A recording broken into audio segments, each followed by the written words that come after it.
nti saa sika 1 billion we a we change na wo ho na saa 1 billion no wo de ye mpuntu dwuma a enka nipa ne ntoma wa na wan kasa kro di kan bo hu dua dada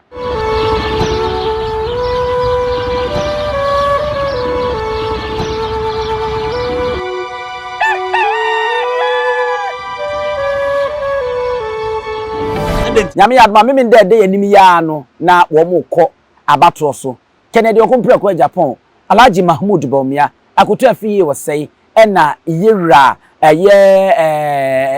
mamponi a waka ho me refi ndi kakra mfa nche me kaya me di behim na wo mo koto yimufu apẹ ade ni mo na afe yehudi obe Frank Atuni e de ama MPP amanyuko no ye ne na di hu nkomo bebre ne bebi sanse so komo ayedie no odaso gina wa anana nanu manya asem foforo bi aka akire na ade no emfa anasa still fa ne befa nana akwa ba biem aya memende ya o minim se wunim dia memende ya na bibi koto aba no okay yenhwe patentakra mu no na ano ye de enu adi nkoba dada e ma ade tudwa se bibia no ebetimi asi kwan kankan ne se okọ obushi naso na okoye amamre ene ade ye wo ho uka si sudua se enokura manananom eta anachi na bibia no ebetimi asi ne kwan se ontimi nya Frank Atuni empo se wanya no koja content kura e wo memu a obetimi abeyema mpanini still woda so ejina wona so anasa nsachaye bi aba mini amedase pa ndaso jina me naso wow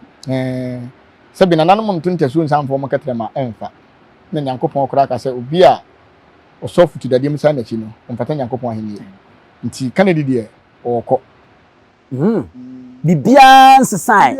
ewiem efam mo sunsun boss die mu no kura de nsuwa ne nananom nyina nsuo bi edi na chi a okuta ayowa obi edidi mu bi nana no kura sem na me ka kire wo no obi edidi mu bi enti memenda na ba na o mekọ akoto no yenhwe anim se o mbewie na ken na ebo ndi so ken bewie ni on se ahihye nkrofo bi tiri mu se o magigi sika bi afiri nkrofo bi ho ayabbo mu dua ande e koso pa me anu akwasi madani dua bi e wo ho bia madani dua bi e wo ho bia se wagi sika awo se bi obi ho na se Kennedy na apena to ma ne dua bi anyawo dia bi anyawo edenti na wa we shemu sa because minim say no sika nso nya sika keto wo wa Kennedy na aka se na no de ne binum tua 1 billion tetewa sika no ene 100,000 ani ade ma bi so o monto mfa ma obi nti sika no o mu ko tua nya sika keto nti mi gidi se bia bo no so beta ache no ebube yedu pa me say madani dua bia me black power say madani dua bia aya na yempese be wura politics bebre ba wontimi fa dua bo enwura politics mu nka chen say na yemu sese ukura na wo ma wo bi sika na wo sa hye nipa na bo ne dua no se sika no nya no we eye Ghana sika eye nyina sika ndi se sika 1 billion we a we change nyina wo ho na sa 1 billion no wo de ye mpuntu dwuma a enka nipa ne ntoma wa na wan kasa kro di kan bo hu dua dada enti mo obi ntrase nka se o se be makwaji we sika na ya bo me dua nti no me kwatoma we ya mewu dabi Kennedy was so niska bi odi mu obia ne mu hwe wasetenem na to aba enti sa sika we nyina wo ho a ye che dollar ya ye che ya Arab fo edi aba be gu ho a ye che enye bukom halamfo ya na diska ya ba omde abegu hene omde abegu o man Ghana o mu che o mo ta ho echi ne ye che omta ba me echi no mo che wow de na hu we sunsun masem na wo kan ya na nze me nua sunsun masem na me kan me se o mo che ne yire kura eche bi onu amu che ne yire so che enti sa sika we nyina wo ho na manfa amwa na akufo ado amana mfa nye o man ni yie am yan kasa wo de wo ta na chi no wo ya de papa nti yemfa ma wo hwe o man panyi kufo kan se wo se hwe wasetenem na to aba nana enye time bi na wo time Bawumia enti na aya na bebia na se won sama obabugu gwanya me time na kwaje den me time na kwaje den nti se me papa no na nka me mpa na me nua bi no na nka me mpe se me wo fa mpokura na se benko wawuo ne se me wo fa no na se nka yeba ni munyam ma me yemfa babia no kura da no yemfa nto na mwa o man Ghana me nyina mpipi me nyina ndisi o me nyina o man Ghana wo de yenhwe se obi a ono oye common MP na oboa o man no na wo a wo ye vice president ade emwa adwuma ben na wabie Enti say sika puduo we nyina dollar we nyina na omo kere enti mi adwuma ana enti mi adwuma kasi aye to aye chei enti mi adwuma enti sabi mo funku na hia mo ana sesen ana tumi na keke na hia mo say me na me di Ghana nim na ye den amanfo bebre nya gidie wa akufo adum say wa akufo do ba die obechiche wo mo de ka mayan Ghana wo di tumi ya bokoboko na wura parliament na nya sika ye nchew na candidate no obi e che bio sika no na ase binom de na bi wo so che bi hwe me de metima ka kire wiase nyina se Kennedy ma 5 cedi mpo a toma no we candidate o ma just 5 cedi kura se fafa ka beto aba ko toma no na wo toma no a upa me ma 1 billion no 4 years term and even 8 years term na 1 billion na da ho ana wo di tia oba school fees ni wi adwuma me na wo na yenhwe wo mo aye from say posters omo enim abatro mu nsamenye sunsun mu honam afam keka ne mesi ani no akeka obi obekeka si ani wi ode bebe bia no enkwa yie ma Kennedy obi ase Kennedy bedi ntwo na no ba ko abeto dwakora chema obi ene obetimi anya 50+1 na mo odi amanyuko nanim ba omi abenya be se 42 na Kennedy anya be se 25% a e kire se ombesa akobiem amomu mienu no MPP for na sa ato aba de kan se run off no enti de be nyina no Kennedy a wo kasunsun asem ore minua amenka se binchiro se nananom fa obi se odini bedi edom animu a omoma wo fa niema mu a nipa nyina ni na wo so na me fa asem onye example ma Ghana obi akombe kan bia no yesi wabodam later bodani na wo si mansions na odaka papam afi na wo a wo ka se wabodam no afi hu na sese ne nete ti Kennedy die na nananom na fa no na wiasefo de o ma adwene ka ene oni se Ghana mathematics ba bo mu nyina wo ho na we se we bo na we lusu na we ye na akoye sei oto na mse kakra waginti wo akesu ewo so ti ase nananom eduru se nananom de ma no a ho na be hu be mu befridi aba ada na wiase de ofu de pare mpese be piano na mathematics hunu ene ekeka bo mu time akoye omoye ya mutche ne nkrofo hihye dem mo pampam na okoye showdown yi se na obi anim se showdown na ebere na se enso be showdown pa dia ne koduru ye so se abaroma tutu se first one no Kennedy we we na ba omi adi ye na se wo ha obehu se owuro mo ntena wono mo nche sika na de ye ni je enso ne se ni nyina no Kennedy no fa number 1 spot no ballot paper na ye kwoto aba wo so no first one no mo kire no na Kennedy ne da first nipa 10 ni nyina na ba omi ada 10 we o mo kwoto nipa 4 no Kennedy ne sa eda number 1 on se omo hwe abato ho nsensem a time a jeje ene kofo time no na kofo ne da soro ho ama mo betwa anwum bi MPP na da soro ho so ti ase enti sa soro ho no nya foro soro wa edin so besan so ti ase se nananom ye wadom de foro soro ho a edin so beba fom yanka ba ko be de kam yinu nti Kennedy ama be de ba mo ya ba nana bibi wo ho no mo a efri nneyi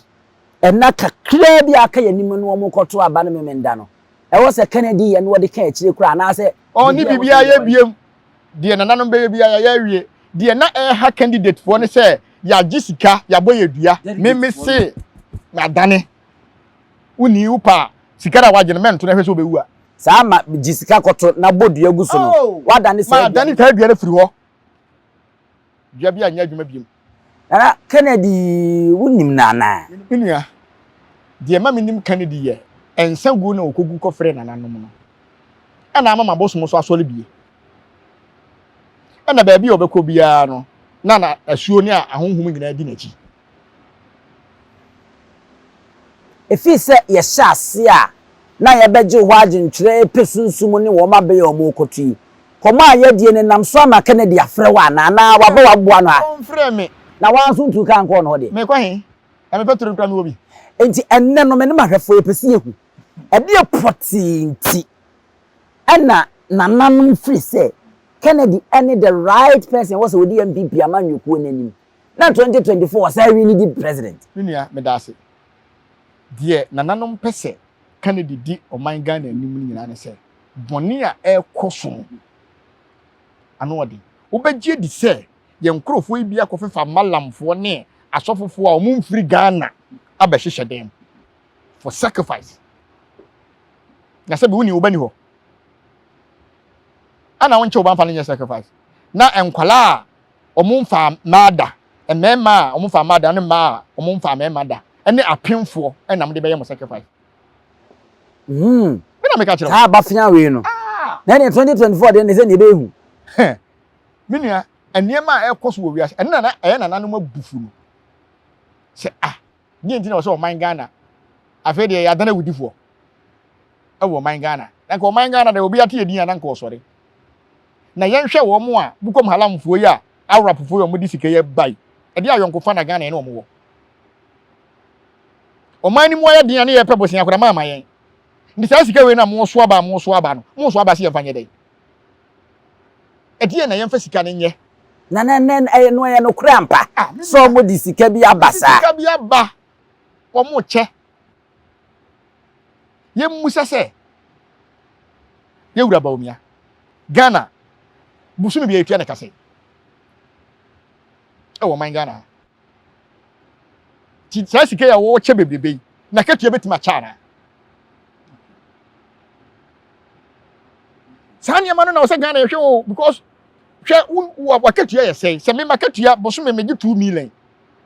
na se busumi ne beso na ma spend 10 million ya me ko first can way na me kronfo ana obi na di sika afiri ba bi di abere wo enti yo de yemfa ye ni ye yusunsum samfiri yemfa ye ni ntoto fam sika o mo cheche ye ene kaase o mo toche no na katua ye sen obi meka so ye vice president of the Republic of Ghana ebi anenye Arab phobia na discover na mmom no as vice president ebi a made contract clear de memu obi ebi a deal bi okodi animu eja manyofo ye nim omo percentage kakra ebi no ena wotimi aboa no awode percentage ne de ase oman bapa adwuma e ba kromu kwaji percentage no wantimi anye as a vice president ye the contract am obi se wonyi kwan wo se waji percentage no wantimi anye kwan na nya wudi ne bobo o ma ye vice president adwuma no ye na a Bank of Ghana ho na ye adwuma na katua ye se na ni nyuma se na obi e wo Ghana ha business se na no wo a wo se sika ni nyina o dey support Kennedy obi a oye ni business dada obi ani mo a wo boa me kura me fi se de na kufu adoba me nti se ba omia akogina baabi akase bia ma ye fish pond soja fokra ni dim eso Kennedy timiye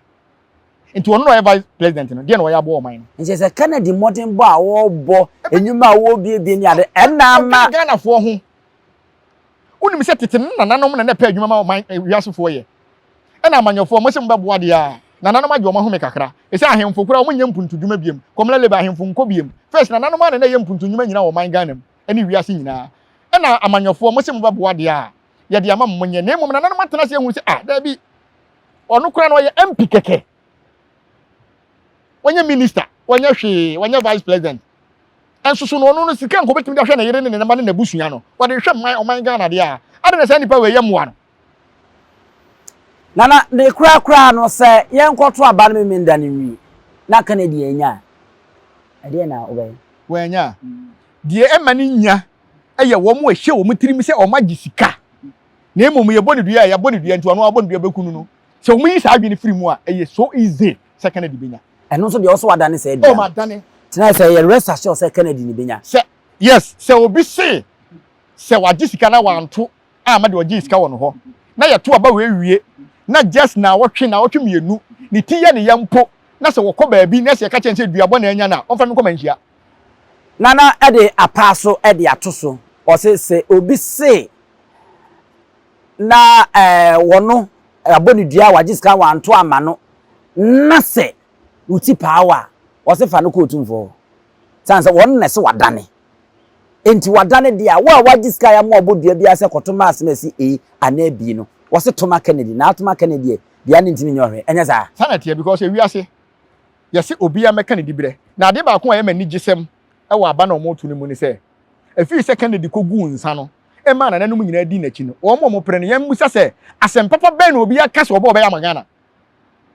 ba o me kire asem a o ka se oba ya magana fo di ade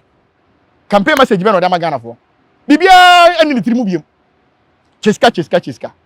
se wo cheska dia na se kata social project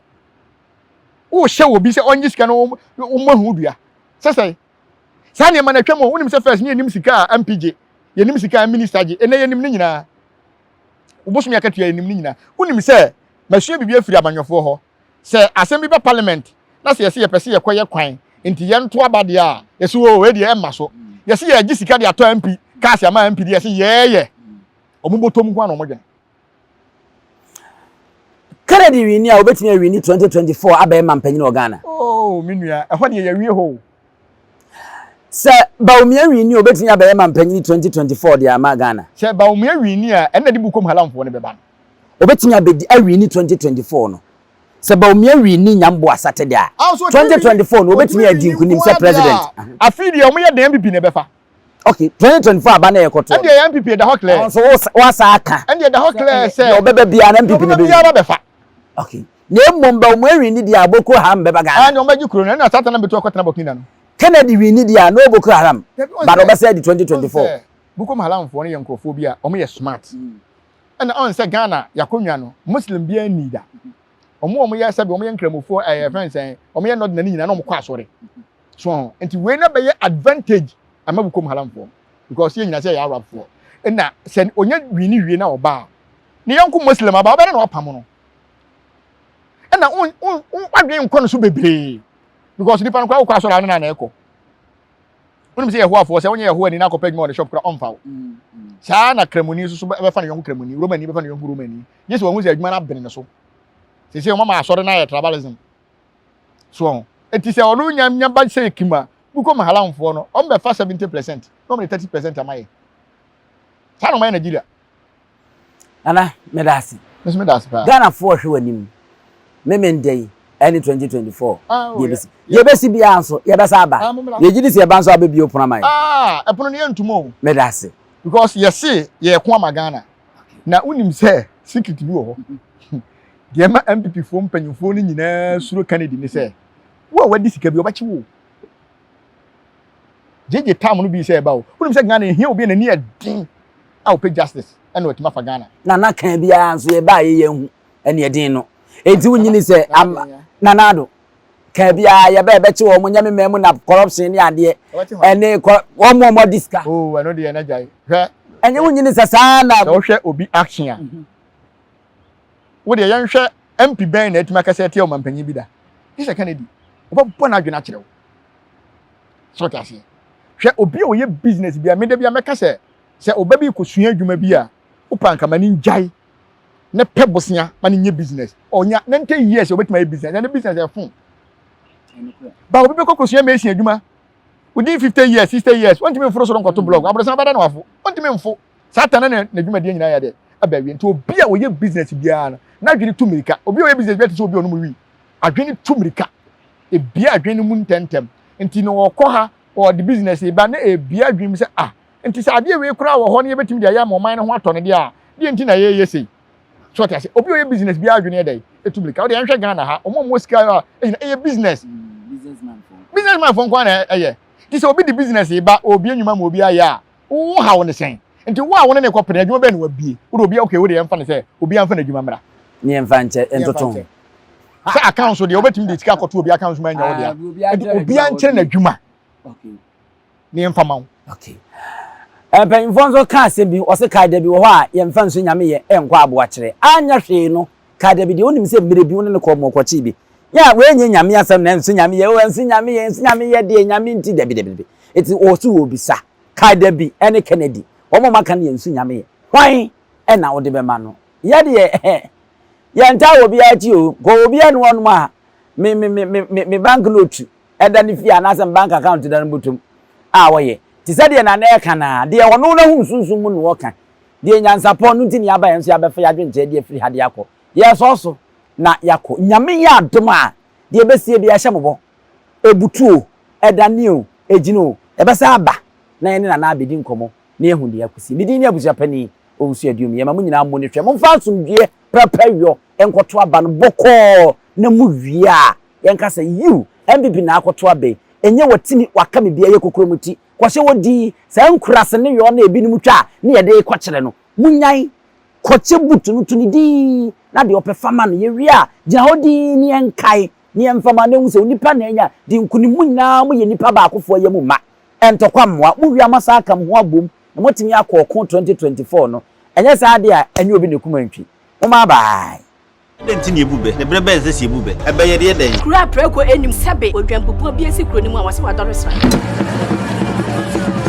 tanyini wantena fie ema aseduamfo blani pie frimantam behin se pin enye nkwande wa na yesotro no wa ansa na odi asebe fita na no makode ebrensi am wa wotua ne nsem mojabum onim hu bi duanani wie klaman wo ye sofo kra wo nyeye bi tontonte ye no nsane ye fa nyansapo